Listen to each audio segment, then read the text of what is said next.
President Trump receiving pushback this morning for carrying out strikes against Iran without authorization from Congress. Republican Congressman Thomas Massie of Kentucky condemned it as, quote, acts of war unauthorized by Congress. Senator Mark Warner, the vice chairman of the Senate Intelligence Committee, said that not only did Trump act beyond his presidential authority, but he's put American lives at risk. Warner wrote in a statement, quote, how does this make America safer?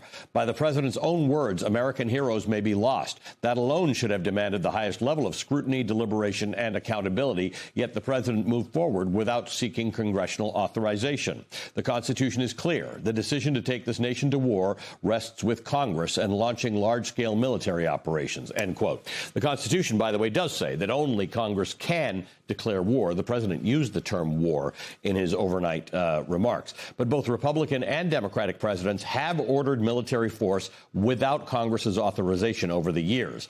The authorization is typically in the form of an authorization of military force. That's an AUMF. It's a joint resolution passed by Congress which allows the president to deploy military force.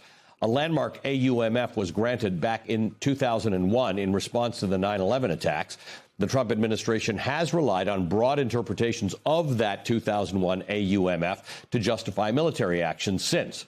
That AUMF reads, in part, quote, the president has the authority under the Constitution to take action to deter and prevent acts of international terrorism against the United States, end quote. Now, the post-9/11 AUMF does not authorize the use of force against anyone labeled a terrorist. It authorized military force specifically against al-Qaeda and the Taliban and has been used for actions against other Islamic militants such as ISIS. But it has never been interpreted to allow military force against the Iranian regime. And Congress has not approved, nor has Trump asked for, a new authorization for the use of military force for this Iranian military expedition.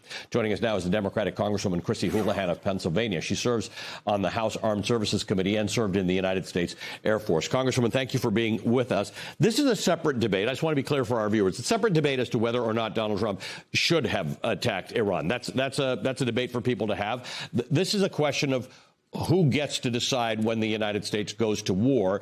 Again, it's maybe he just was tired, but the president did make a reference to war today. Yeah, I think that those, and first of all, thanks for having me. I think those two questions or statements are interrelated. One is, what is the justification for this sort of action? And trust me, Iran is not a good actor on the world stage, is a danger. But what has changed is the question, has anything changed that would authorize or allow the president to unilaterally make the action that he did?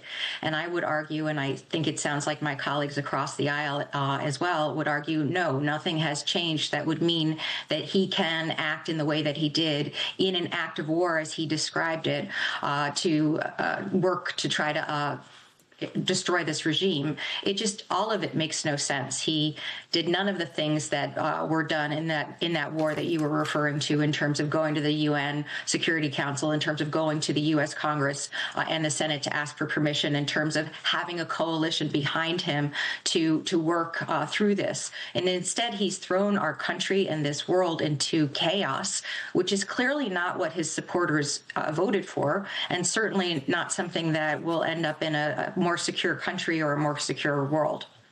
What can you do about this? I know I was talking to Congressman Ro Khanna. He and Congressman Thomas Massie had proposed a war powers resolution, which actually reads as follows. It says, Congress hereby directs the president to terminate the use of American states' armed forces from hostilities against the Islamic Republic of Iran or any part of its government or military unless explicitly authorized by a declaration of war or a special authorization of the use of military force against Iran. They introduced this on January 17th, and I understand that there was meant to be a vote on this on Tuesday in Congress. Yes, I think this is one of those things that is also worth mentioning to the American people. Our speaker, the Speaker of the House, Mr. Johnson, has done everything he can to prevent us from having that kind of a vote. He canceled votes on Friday. He canceled votes on Tuesday. He canceled votes this coming Friday. And I think that's all in an attempt to undermine the power of Congress, to make sure that Congress has that authority. We can't do that if we're not physically present.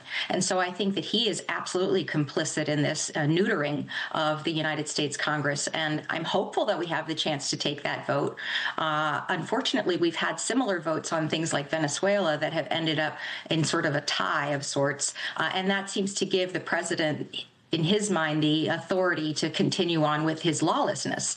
And I hope that my Republican colleagues this time will do the right thing and vote for this resolution. Are you fairly confident that your Democratic colleagues will do the right thing as well? I mean, people have had a couple of wars now in the last 20 plus years to think about and to realize that these things, they're not, and you know this, you're a veteran. These are not video game wars. No, I believe, and I don't have any confirmation of this, but I have to believe that American lives may have already been lost here, that we know that lives of other countries have been lost as a consequence of these actions.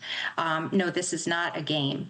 And I do believe that my Democratic colleagues understand this, and history definitely is rhyming right now. For those of us of a certain age, we remember this exact same thing in the 2003 era. I'm a veteran of Desert Storm. I remember this kind of conversation as well. And I, again, can't emphasize enough that I've been in Congress now for 7 years on the Intelligence Committee and the Armed Services Committee, and of course, a member of Congress. And in those 7 years, of course, Iran has been a really terrible actor and has undermined the security of the world for that entire time. But I can't see anything that changed appreciably over that period of time that would authorize or allow the president to do this kind of action unilaterally. Well, one of the things you talk about, those of us of a certain age remember certain things. We were mired in Afghanistan and Iraq for a long time.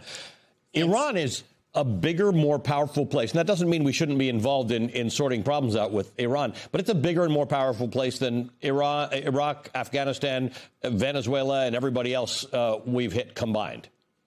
And again, I am no dove, but this is something that has consequences. It has consequences to the region, as we've seen unintended consequences that can have reverberations through generations and decades, but also consequences in the rest of the world in terms of our readiness to be able to combat any other threats around the world. And as we know, there are other threats in the world, and they, you can believe, are watching this as we deplete our resources, as we weaken ourselves. Other folks around the world are certainly watching.